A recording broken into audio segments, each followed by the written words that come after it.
Hello friends, Ju to everybody. Ju means greetings in Burushaski and many other languages of Gilgit Baltistan. So this is fourth lesson, Wastum Hakim lesson or learning. So today we are discussing about Hayaning, that means directions, or pointing out towards somebody or hinting towards somebody instead of his name. We call him you, he, she, it, etc. So they are also called pronouns in English. So the Hayaning, we will first of all give you examples and meanings in English, so the English speakers can easily understand. So this is first is ja. Ja means I. This is in other dialects of Burushaski also called J. J in maybe in the dialect of Hunza or Nagir J. In Yasin's dialect it is called Ja, and the French also called it Re or something like that. So Ja means I, me. I or me is called Ja. Me means we. Me is not the English one. In the Burushaski, me means we. Then un. Un means you for singular. Then ma. Ma means you for plural. If it is fast, you can pause it and listen it and rewind it and listen it and take a screenshot. I will also put a photo comment after in the links in the comment below, so you can check there. So ma means you for plural. If there is one person, you can say him you un. If there are many people in front of you, you call them ma. So the next is ne. Ne means he. Mo. Mo means she. For a woman we call mo. For a man ne. Ne, hereby he is a man. Mo gusbu, she is a woman. So mo means she. We means they. We. Vesesban, they are people. Okay, kwe means these people. These people. If those people, we. These people, kwe. After that, at the final column, you come to the last column, the third column.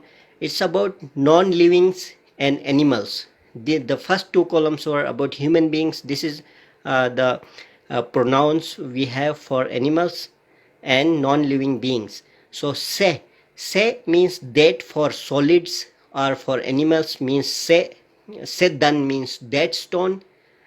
Se bran means that, I don't know what you call bran.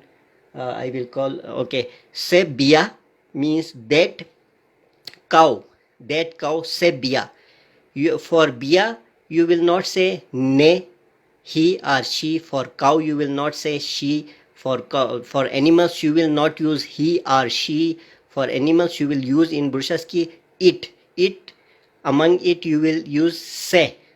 Se bia, se raccoon, se bush, that cow, that donkey, that cat. So se is for animals and for solids like hard things. Guse, this for animals and for hard things. So these are all for animals and solid things and hard things. Okay, so te means for foldable things or for fluids or for soft things, like te tap means that leaf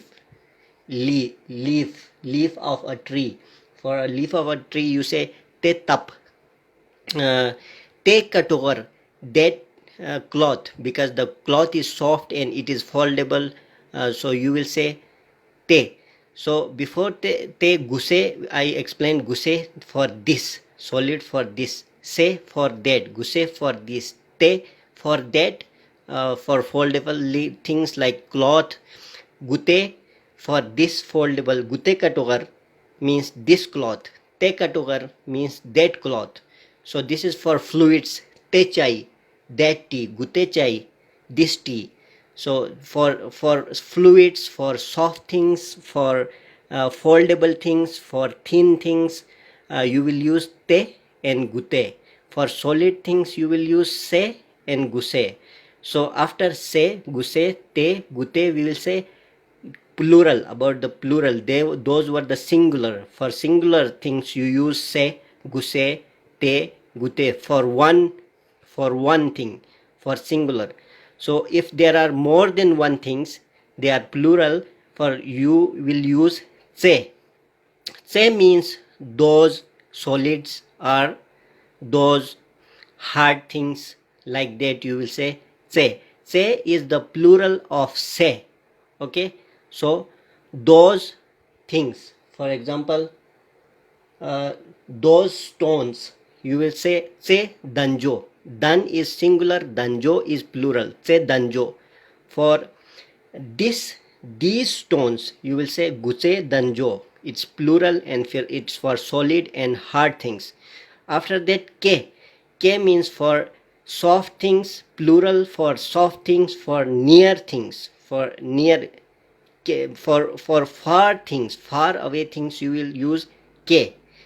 Ke pachting, those pulses, those curries of the pulses, cereals, like you call in Urdu dal, ke pachting, or ke juting, those pasture where the animals graze, animals go to eat the grass, so those are called juting. So after that, K and guke means for nearby things, the plural. So these K and guke are again for foldable things, for soft things, and for porous things. Porous things means like powders. Guke chemiling, means these poisonous powders, or guke garroting, these dusts are garbage. These garbages means, garroting means garbages. So guke get, these dust you will say guke. Ke get those dust, like this. So this is the a different kind of uh, method and technique, and a beauty of the language of Burushaski. They use different things. So one by one we will again revise within 1 minute. And ja, I, me, we, un, you, ma, you for plural, then ne, he, mo, she, we, they, we, these humans, then se, that solid, guse, this solid, te, that fluid or soft, gute, this fluid or soft, say those fluid hard things. Okay, guse, these solid hard things, ke, those foldable soft porous things, and guke, these fluid things. And the time is up. Thank you very much. I will put a screenshot of this, and we will meet in the next lesson. The next lesson is about drawing or the verbs, so that will be the 5th lesson. Thank you very much. Comment and appreciate. Okay, ju.